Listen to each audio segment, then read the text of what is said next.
Hi, welcome to HardReset.Info channel, dear viewers. In front of me Garmin Dash Cam Tandem, and now I'm gonna show you how to set up the quality of the recordings on this camera.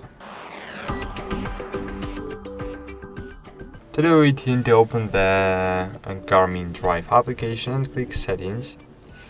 Here find DC Tandem, and here find DC Cam Tandem lens setup. Here we have front lens. Front lens is this lens, and interior lens. So this is this lens. And for example, front lens, find the quality and set up. For example, 9080, so 1080, 30 FPS HDR.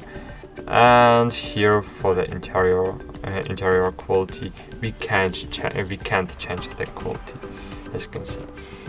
And that's it. Thanks for watching. Like this video, subscribe to our channel, and bye. See you.